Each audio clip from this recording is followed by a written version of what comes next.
Hello বন্ধুরা, সবাই কেমন আছো? আশা করছি ভালো আছো। তো আজকে রান্নাবান্না ভিডিও নিয়ে চলে আসলাম। কি রান্না করবো আজকে রান্না করবো থোড় ভাজা আর মাংস।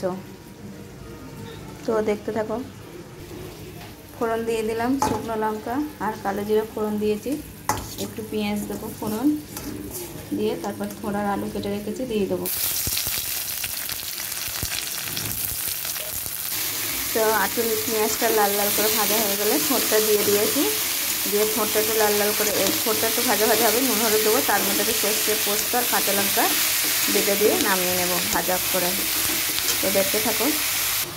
তো এই যে সর্ষে পোস্ত কাঁচা লঙ্কা বেটে দিয়ে দিচ্ছি, একটু নুন হলুদ দিয়ে দিলাম, দিয়ে এটা ভাজা ভাজা করে নামিয়ে নেব।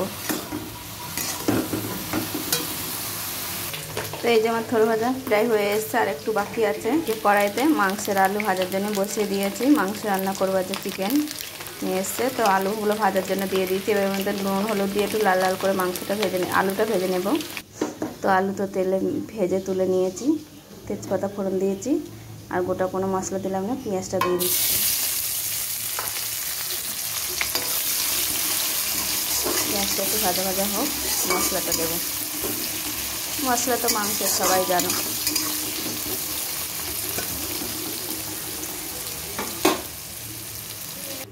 তো এই যে মশলাটাও দিয়ে দিলাম। পেঁয়াজটা তো ভাজা ভাজা করে নেওয়ার পরে আদা রসুন আমি আজকে একটু আলাদা রকম দিলাম।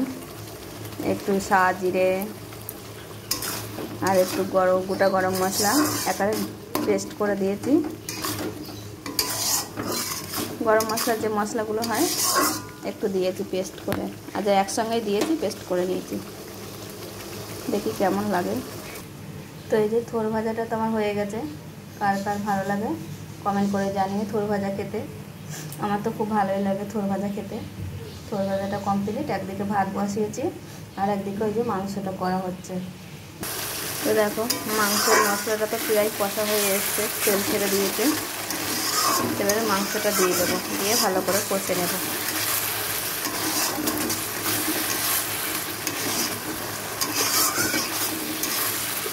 মাংসের এই ভিডিওটা আমি তো আজকে ছাড়বো না, আমি ছাড়বো কালকে,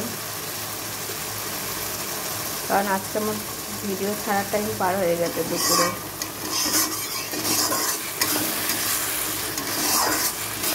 তো কার বাড়ি কে কী রান্না করছো সবাই কমেন্ট করে জানাবে বন্ধুরা।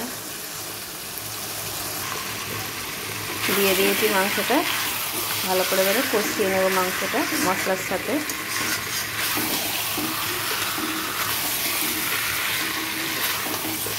কী করবো, বেশিরভাগ চিকেনই হয়, কারণ আমার মেয়ে মটন খেতে পছন্দ করে না, ওই জন্যই শুধু চিকেনটা বেশিরভাগ খাওয়া হয়।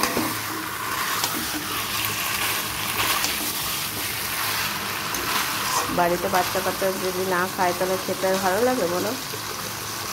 মাংসটা প্রায় কষা হয়ে এসছে, তাই একটু কী করলাম, আলুটা দিয়ে একটু কষি, জল দিয়ে দেবো। তো এই যে আমার তরকারি কমপ্লিট। একটু ঝোল আছে, ঝোলটা আর একটু মারলে পুরো হয়ে যাবে তরকারিটা। তো বন্ধুরা আজকে তোমার দুপুরে এই রান্নাবান্না ছিল। তোমরা কে কী রান্না করলে কমেন্ট করে জানিও। সবাইকে জানাই শুভ দুপুর। সবাই ভালো থেকো, সুস্থ থেকো, টাটা বন্ধুরা।